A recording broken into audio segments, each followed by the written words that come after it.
Shalom everybody, welcome back to this channel. I want to begin by saying all praises, all glory, all honor, all esteem, all thanks and blessings to the one who holds our power. Yes, the one who holds our power. Okay, the one who is from everlasting to everlasting, the one who is all wisdom, all knowledge, all understanding, the one who holds all power and is still all righteous at the same time. Okay, there is not one person on the face of this whole entire earth who can have as much power as the Father will allow them to have and still be all righteous. Okay, what do they do with that power? Well, they do wicked and evil. So the Creator, the most mighty and excellent one, is the one who holds our power. He is all seeing, all knowing, all understanding, all righteous, all truth, all patience. Okay, and I just come today to express a problem that I've had, with the Bible for a long time now, and it's something that has always bothered me. Okay, now we know that Satan deceived the whole world and he did it from the beginning, but we also have to understand that he's a spirit and he needs man to do his dirty work. Okay, and I've heard people in my own country, I'm from Jamaica, and I've heard people say concerning other people, concerning somebody, they'll say stuff like a Satan that, and basically what that just means is that that person that they're talking about is so wicked. Okay, they're so wicked and evil that they have to be Satan. Okay, but why give Satan so much power? Why blame Satan, right? All he did was show man how to rebel against Yah from way back in the beginning, and then man happily did it. Okay, it's not like they didn't know, it's not like they didn't have truth in them. And I learned something very, very important, and I'm doing another study on it, right? But it's not like they didn't have truth in them. Okay, from what I learned and what I understand now, okay, and it makes so much sense that Yah put truth in everyone. I have a video on my channel, it's from the prophetess sister Deborah. Go to my post, and it's a video about truth. Go to it and listen to it, okay, because it makes a lot of sense. It's so important. When I heard this message, I knew it had to be true. So I'm doing my own studies with it to get deeper and deeper in it, and I've already like found confirmation. It's so amazing. Wow. But thank the Father for that. But yeah, so he gave us an image and he gave us a spirit, right? Yah put truth in everyone when he blew his breath in us. He gave us a spirit, an image like his image, and he blew the breath in all of us. With that breath came truth. So we are all with truth. We have Yah's breath, so we have truth in us. If Yah didn't put truth in us, then how would he judge us, right? And we know that Yah is all righteous. Because we have truth in us, we are all going to be without excuse when it comes time for us to be judged. The best thing that I can tell people to do in this day and time is submit, worship, praise, exalt, and bless the Father's name. Okay?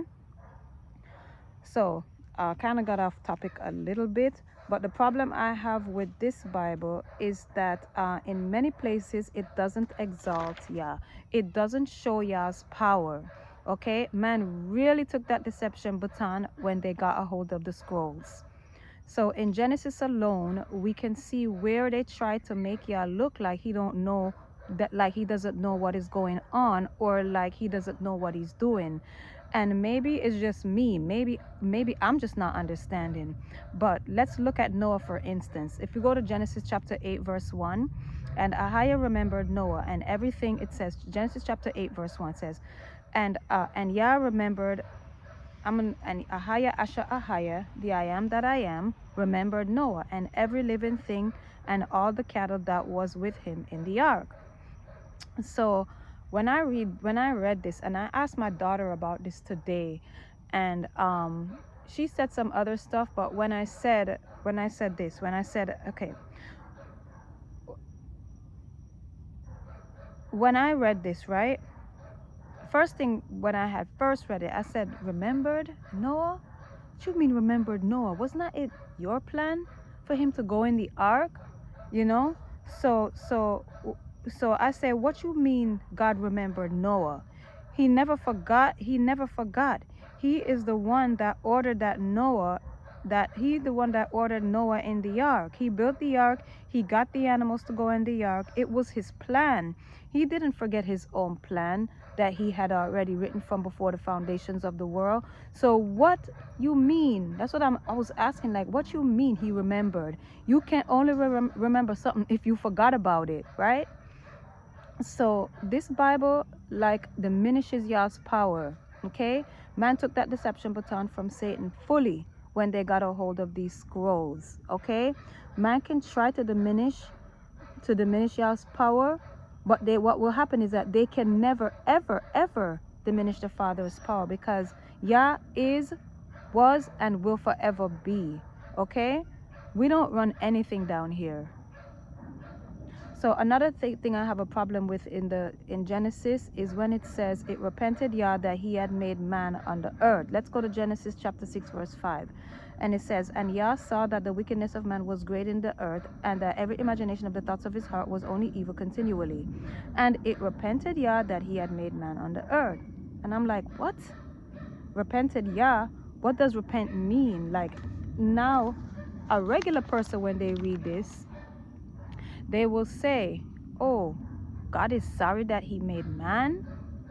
They will say, this creator created something and now he is sorry he created it. So what this part of the Bible does is that it hides or covers Yah's power, right? Because this verse leads people to believe that the creator made a mistake by creating man, and it tries to diminish Yah's power, okay? It tries to diminish Yah, who is all power and all knowing, and at the same time, and it attempts to diminish him to nothing. It doesn't show Yah as an all-powerful, all-knowing creator that has all control, that is the beginning and the end, and that knows the beginning from the end. Okay? And that knows the end from the beginning, right? So when reading this Bible, you have to know, or you have to already understand that this creator is all-knowing and all-power, and you won't be led into believing a lie about Yah. You won't be led into believing that Yah don't hold all the power. Okay, look at this. Go to Genesis 3 verse 8. Genesis chapter 3 verse 8. It says, and they heard the voice of Yah walking in the garden in the cool of the day, and the man and his woman hid themselves from the presence among the trees of the garden. Verse 9. And Yah called unto Adam and said, where are you? So if you read Genesis chapter 1 and understand this creator, you would know that a creator who created all things with his word and power, whose magnificent power is uncontainable, didn't need to ask Adam where he was. Okay, he didn't need to ask Adam none of that. So I'm like, what? You think somehow he didn't know where Adam was? This creator is all-knowing. He is omnipresent. So if you understand who this creator is from Genesis chapter 1, then as you read, you wouldn't in any way, shape, or form think that Yah, all-powerful, who is all-powerful, all-knowing, didn't know where Adam was. Okay, verse 11. Let's go to verse 11. And God said, who told you that you were naked? Have you eaten of the tree whereof I commanded you should not eat? Like, how do we know that that was not what was originally written in the scrolls, right? How do we know that maybe something like this was written? Listen to this. Adam, you are naked. You have eaten from the tree which I told you not to eat from. Like, we don't know it didn't say something like that. We don't. Okay? Because we don't have the scrolls. So, but this is why it is very important that you don't miss Genesis chapter 1, because in Genesis chapter 1 shows us Yah's spirit, word, and magnificent power. It shows us how infinite Yah is. It shows us that there is nothing greater or even can come close to this omnipotent creator. Whether it was originally written that way or not, it doesn't matter. Yah already knows everything that was going to take place before it took place. So there is nothing that is an accident or chance with Yah. Okay? Also, if Yah asked Adam these questions, it wasn't for Yah. It wasn't for Yah. It wasn't because Yah didn't know. Okay? It was for Adam, because Adam has Yah's breath. So he has truth in him. And even though he had truth in him, he still went another way. So now he has no excuse when Yah judges him. Okay? Because Yah's judgment is when Yah's judgment is righteous judgments. Okay? Okay? So we give Yah all the praises, all the glory, all the honor, and all the esteem, and we bless his Kadash name. So when you read this Bible, you have to know and understand, you have to have the understanding that this spiritual creator holds all power. He is the most high. He is all knowing, all wisdom, all knowledge. I'm gonna keep saying it over and over and over. All understanding, all righteous, all truth, all patience, all long suffering, all grace, all mercy, all remembrance. This creator is almighty and so magnificent that there's not even words in this language to describe him. Okay, he can neither be created or destroyed. You know how they like to say energy can neither be created or destroyed? Yah can never be created or destroyed. He is the I am that I am. This is how you have to read this book. Okay, when you see it is written, when you see it is written where Yah is interacting with man, you have to keep in mind that this creator holds all power and has orchestrated everything from the beginning to the end. So he is all knowing, and there is never ever anything hid from him. People can hide from their own selves, but they can't hide from the creator. Okay, so now if we go down to Genesis, if we go to Genesis chapter 4 verse 9, Genesis chapter 4 verse 9, it says, and God said unto Cain, where is Abel thy brother? And then Cain said, I know not. Am I my brother's keeper? You think Yah didn't already know that Cain would have murdered Abel from before the two of them were even born? Okay? The question was not for Yah. It was for us. It was for Cain. Here comes the one who is all truth and all knowing, saying, where is your brother? It was for us to see the two types of seed that is on the earth. It was for us to see that Cain did not have it in him to go the way of righteous, even though he had chances. Truth said earlier, Yah said earlier, you know what? Yah said earlier, you know what? If you do well, you will be accepted. And if you don't do well, you won't be accepted. Okay? Truth, Yah also warned him, sin is at your door, but you shall rule over it. So Cain had truth in him that would allow him to rule over the flesh, which is sin. But he did not do that. And he had extra help, because Yah himself showed him grace and mercy by coming to him and saying to him, sin is at your door, but you shall rule over him. And Cain himself also had truth sitting up inside of him with the breath that Yah gave him. So he already had no excuse. Okay? He served his flesh, which is sin, and murdered his brother with no remorse. Okay? So he had truth in him. If he had no truth in him, what would be the purpose or the sense of Yah telling him, you shall rule over it? It wouldn't be no sense in Yah telling him that if he didn't have truth in him already. Okay? So basically he murdered his brother with no remorse, as you can see from the rest of the conversation. Okay? As I said before, when you read this Bible, understand that the Creator is all power, all righteous, okay? All might, all power, all might, all knowing, all wisdom, all knowledge, all understanding, all seeing, all hearing, okay? All righteous, all truth, all perfect. Genesis chapter 8, verse 20. Let's go to Genesis chapter 8, verse 20. And Noah builded and Noah builded an altar unto Yah, and took of every clean beast and of every clean fowl, and offered burnt offerings on the altar. 21.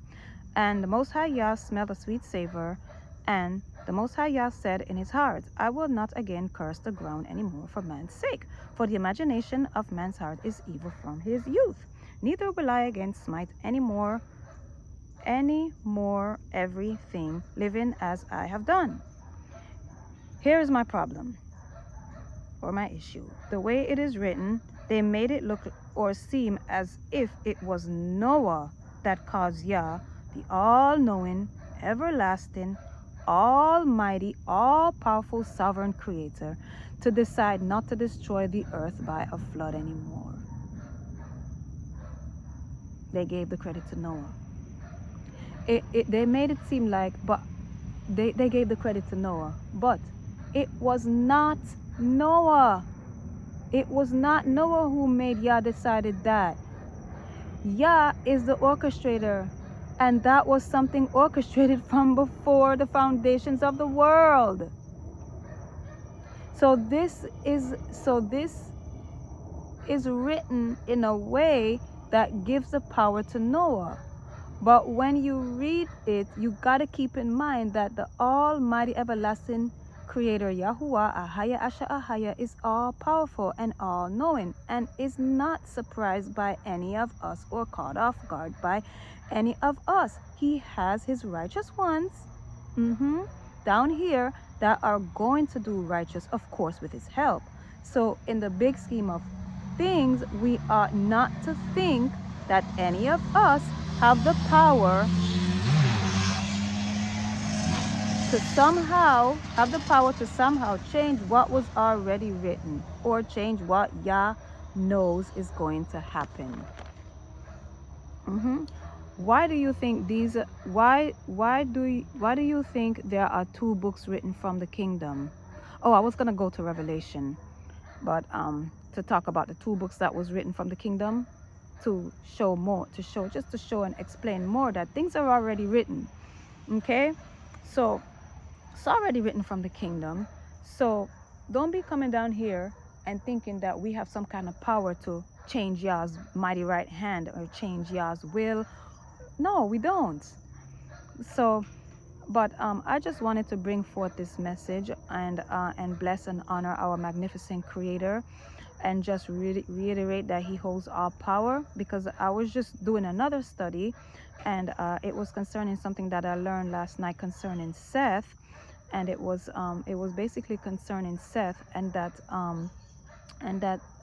Yah planted a seed of hope in the spiritual DNA of Seth. Okay, and I was just studying it myself, because I just thought it was the way that the prophetess Sister Deborah explained it and showed the verses and explained and broke down those verses, like it just makes sense, 100% sense. So I was just going back and going over, and then I was going down to Matthew, and I was going down to the spiritual bloodline and everything like that. And yes, so I'm still doing that study, but doing that study, then and as I was reading, this just came back to my remembrance that this is something that I've always had a problem, because every time I read it, I'm like, okay, and it just makes me mad, because some parts in the book, is like they just try to hide Yah's power. But you can hide Yah's power all you want. It's not going to change it. It's not going, because we're trying to deceive ourselves and try to hide Yah's power. It's not going to change it. It's not gonna because we hide it, that mean that it don't exist. No. So anyway, I just give the Father all the praises, all the glory, all the honor, all the esteem, and all the blessings. And I just bow down and worship and honor him forever and ever, because he is all that and some. And when you get to and some, it's and some infinity. Shalom.